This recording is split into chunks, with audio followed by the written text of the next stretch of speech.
Justice. The question raised on this appeal is whether a person released from prison on a home detention curfew and then recalled to prison has rights under Article 5(4) of the European Convention on Human Rights, which confers on an individual deprived of his liberty the right to challenge that deprivation before a judicial body.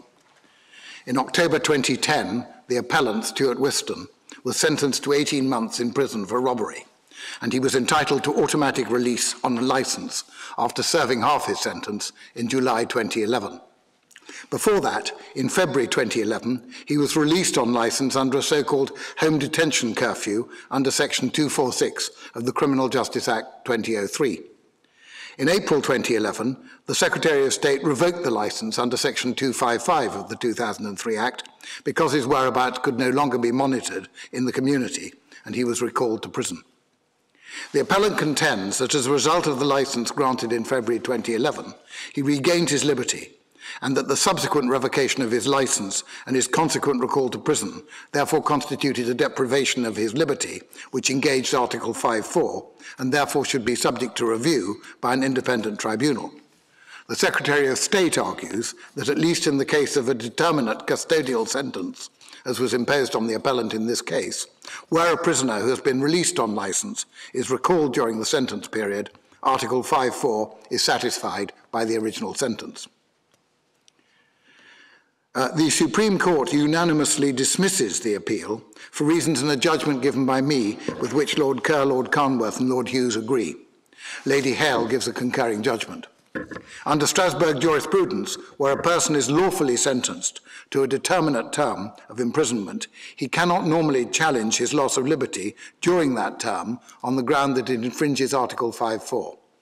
Where the Secretary of State exercises her discretion to release a prisoner before the end of the requisite custodial period of their sentence, Article 5(4) has been satisfied by the original sentence.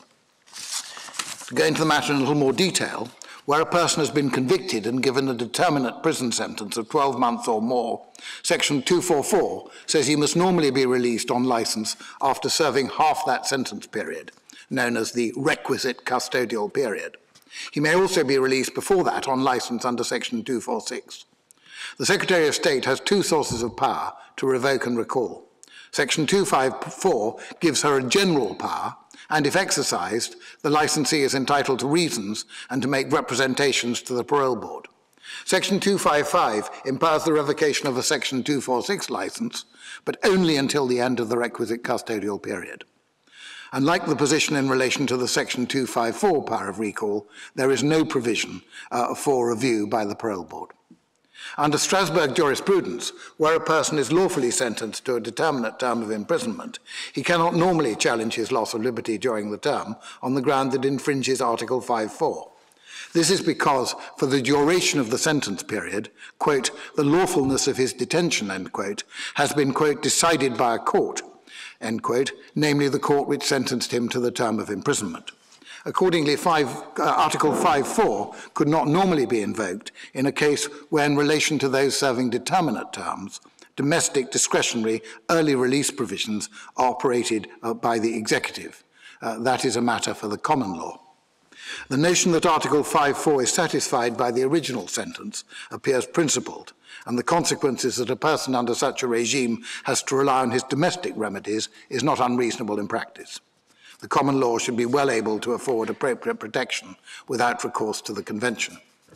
Lady Hale agrees that the revocation of a discretionary licence does not infringe Article 5(4), but she adds that the present law draws a principal distinction between those determinate prisoners who have reached the point in their sentence at which they are entitled to be released on licence and those who have not. If the former are recalled from their licence and their representations to the Secretary of State are unsuccessful, they are entitled to have their case referred to the parole board. The latter, whose release on licence is discretionary, are not. Once a prisoner has passed the point of mandatory release on licence, the basis for any later recall and detention is the risk of reoffending rather than the original order of the court, and therefore Article 5(4) applies.